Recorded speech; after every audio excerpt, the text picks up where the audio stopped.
こんにちは。今回は多くの人がスマホに入れている無料 VPN について、その裏に隠された真実を掘り下げてみたいと思います。プライベーシーを守るはずのツールがなぜあなたの最大の敵になりうるのか、そのからくりを一緒に見ていきましょうか。さて、皆さんのスマートフォンに入っているその VPN アプリ、本当にあなたのデータを守ってくれているって自信を持って言えますか？でもですね、その盾もしかしたらスパイかもしれないんですよ。今この瞬間にもあなたがどのサイトを見たか、どこにいるのか、何を検索したのか、そういう情報を全部どこか知らないサーバーに送っちゃってるかもしれないんです。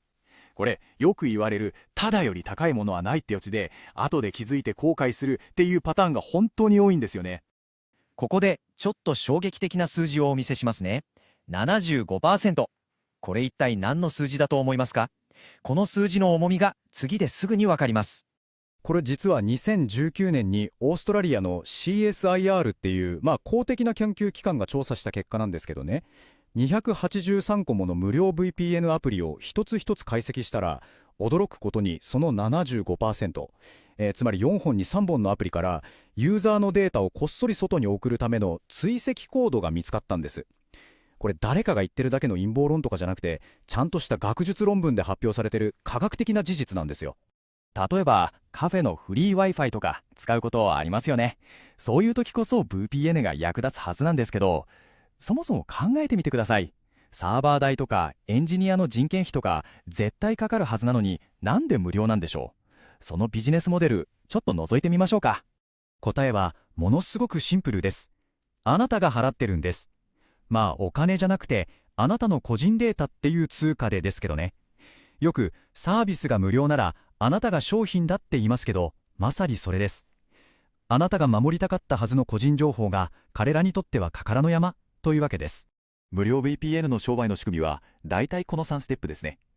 まず無料で人をたくさん集めて、その人たちの通信データを根こそぎ集めて分析して、それを広告会社なんかに売ってお金にする。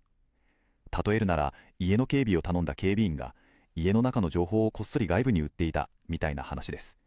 いや、本当にゾッとしませんか？しかもこれ、もしかしたら危ないかもっていう仮説の話じゃないんです。これからお見せするのは、もう実際に起きてしまった、本当にあった事件の話です。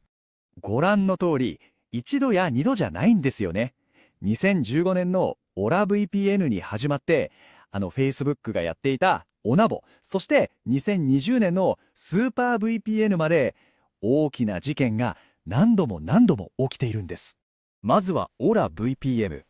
このサービス、実はユーザーのスマホとか PC の通信を勝手に他人に貸し出すっていう仕組みだったんです。もっと怖いのは、その貸し出されたネットワークが犯罪組織に売られて、結果的にあなたのスマホがいつの間にかサイバー攻撃の片棒になっていたなんてことになっていたんです。次は、巨大企業 Facebook が出していたオナボですね。このアプリはユーザーが普段どんなアプリをどれくらい使ってるかなんていうデータを全部集めて、ライバル企業を分析するために使っていました。つまりこういうことって一部の怪しい会社だけの話じゃないっていう何よりの証拠ですよね。そしてスーパー VPN。これ1億ダウンロード以上もされてた超人気アプリなんですけど、なんとユーザーの個人情報が入ったデータベースがパスワードも何もかかっていない、誰でも見られる状態でネットに放置されてたんです。泥棒から家を守るために買った金庫が最初から開きっぱなしになってたみたいな話ですよ。じゃあ具体的にどんなデータが抜き取られて売買の対象になっているのか、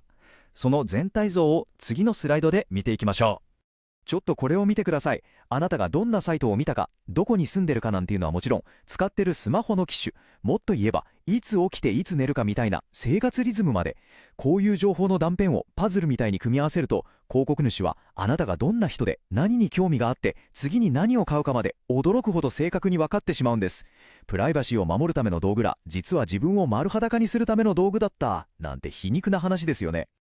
ここまで聞くと、じゃあもう VPN なんて使うのやめようかなって思うかもしれません。でもちょっと待ってください。そうじゃないんです。問題なのはあくまで無料 VPN のビジネスモデルであって、通信を暗号化する VPN っていう技術自体はすごく大事なものなんです。この表を見ればもう一目瞭然ですよね。無料 VPN にとってあなたのデータは売るための商品。でも、ちゃんとした有料 VPN は皆さんからの利用料で成り立っているので、あなたのデータを保護することこそが彼らのビジネスなんです。信頼性についても、ただログは取りませんって言ってるだけなのか、第三者の専門機関が本当にログを取ってないかを厳しくチェック済みなのか、これはもう天と地ほどの差があります。じゃあ、どうやって信頼できる VPN を見分けるのか。ポイントはこの3つです。特に大事なのが、ノーログポリシー。セキュリティの専門家からすると、一番安全なデータっていうのは、そもそも存在しないデータなんですよ。だから、ログを保存しないって宣言するだけじゃなくて、それを外部の会社がちゃんと監査しているっていうのが、信頼できるかどうかの大きな分かれ目になります。考えてみれば、月に数百円とか、ランチ1回分ぐらいの金額で自分のすべてのデジタル活動が守られるわけです。これってもはやコストっていうより、万が一の事故に備えるための保険みたいなものだと思いませんか？さて、ここまで見てくださったあなたは、何千万人という知らないままの人たちよりも一歩先に進むことができました。デジタルの世界の安全って知ってるか知らないかで本当に大きく変わります。あなたはもう知っている側の人間なんです。あとは行動するだけです。この話が終わったら、すぐにでもご自身のスマホに入っている VPN アプリをチェックしてみてください。もしそれが無料のものだったら、